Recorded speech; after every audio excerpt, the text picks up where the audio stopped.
Oh man, P.U. Come on! Oh, this list smells awful!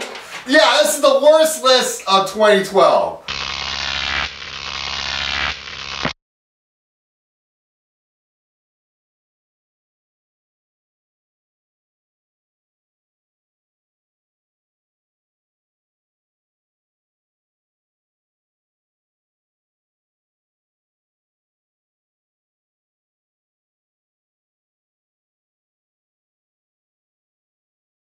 So we're going to talk about the movies that just missed first. And in both the best list and in this worst list, I'm going to put the links to the videos that I did where I talked about the best from January to June and the worst from January to June in the description box below. But there were a couple of movies that missed the both worst lists, and there was like a couple of movies I didn't even get a chance to talk about because I was like trying to keep up with each movie that was coming out over the weekend.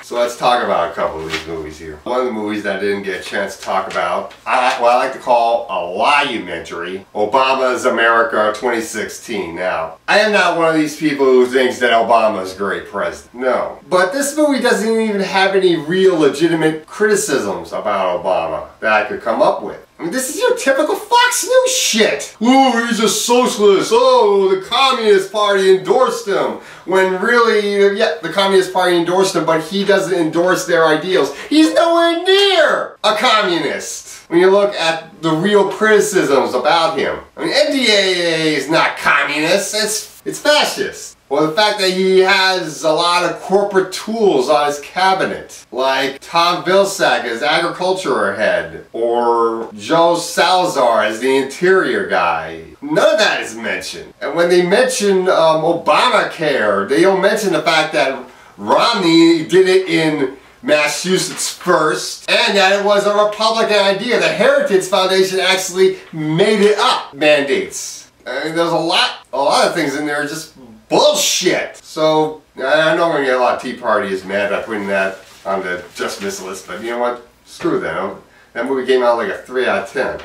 Another movie that I rented that doesn't make it on my worst list, but I feel has to be mentioned, Josh Hutcherson's Detention. Oh my god, this is such a horrible film. This is a terrible version of The Breakfast Club. This reminds me very much of The Breakfast Club. But the protagonists in this movie are not likable at all. None of these protagonists are likable. And it's a movie about a killer that's killing teenagers. He dresses up like Cinderella, and he kills one teacher too. But the problem is they don't really keep it very well centered on that main plot. You got all these other elements that are dragging it off the plot. You got a bully that's half human, half fly. Like, what the fuck does that have to do with it? Or what the fuck does alien abductions have to do with it? Well, where you got two characters that were abducted and their minds were switched in some weird ass fucked up way.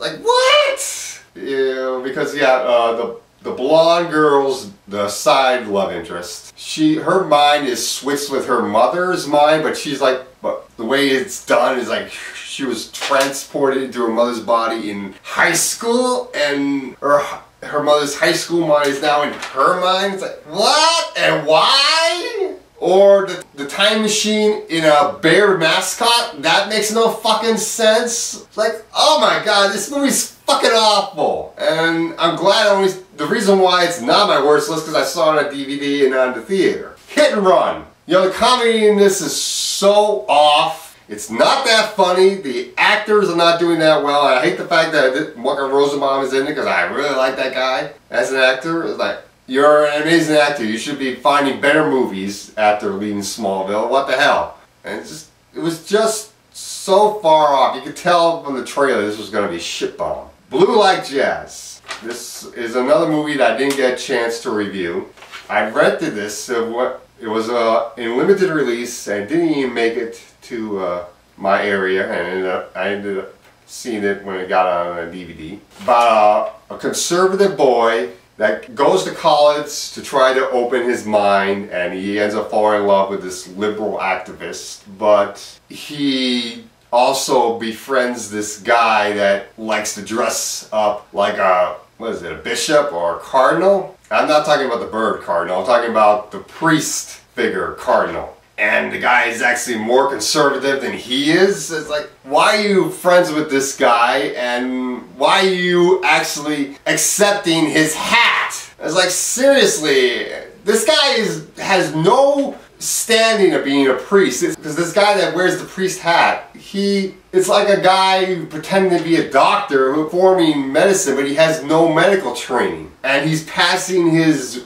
teachings down to this guy. It's like, you don't have any training, you don't have any standing to be this kind of person. So how can you have the power to pass it down to somebody else? Seriously, the movie is just plain awful. I thought it was going to be good because it was a limited release film. It's just fucking awful. I mean, how can it be a movie about a kid that could possibly get his mind more open if his mind doesn't really get more open? Just fucking terrible. Another movie that was on my just missed list, The Cold Light of Day. It was fucking awful. Henry Cavill, I'm very worried. I still think he might do a good job as Superman. I'm hoping he doesn't fuck it up. But it was just awful. I mean, the direction is bad. Everything about that movie is freaking bad. I couldn't really find any enjoyment at all. And the fact that Bruce Willis's character dies and Cavill carries it all by himself in such a terrible manner. It's just freaking awful.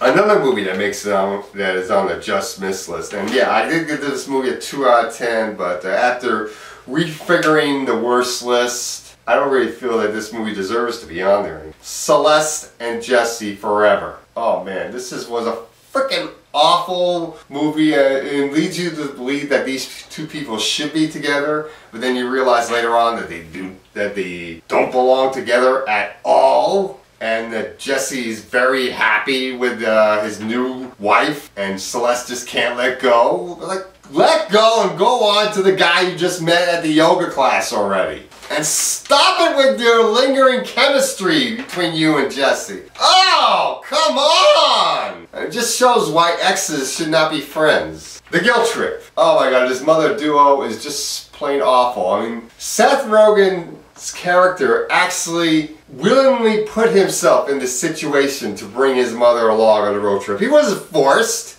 and yet he's being totally obnoxious to his mother the whole way, and totally acting like she doesn't exist. Yeah, I did laugh at the movie a little bit. That's one of the reasons why it doesn't make it that high, but it's still a very bad film. So yeah, it's just freaking awful. Fun Size. Oh my god, Nickelodeon. What the fuck has happened to that network? Put out this teeny bopper bullshit. Oh my god. Oh, it's Trick or Treat too. Making fun of what we do with trick or treating. Oh my god, it's still freaking awful. The only enjoyment you get out of this movie is the little kid and his hilarious antics. The stuff that Victoria Justice gets into is like just so stupid. It is just a freaking awful movie. It's a terrible version of Adventures in Babysitting. Kind of like crossed with a little bit of Jennifer Connelly's character from The Labyrinth. This is so freaking awful. Because of how she whines about being stuck with her little brother. Let's talk about another movie that I wanted to put in my worst list back in January to June, but it just couldn't make it. Project X. I know I'm not going to bring out The Party Man, because that's very difficult to do. But Project X is such a terrible movie. It is freaking awful. One of the worst found footage films I've ever seen, ever. And definitely one of the worst found footage films of this year. Oh my god. It's just a party film. It's fucking bullshit. I like to flush that damn thing down the toilet. But there are a lot of other movies that are worse than that. Okay, we got 2 more that we didn't make it. Dark Shadows. Oh my god, do I feel sorry for all these people who were waiting for a Dark Shadows movie, and when it finally hits the theaters from Tim Burton, they get garbage! Fucking garbage!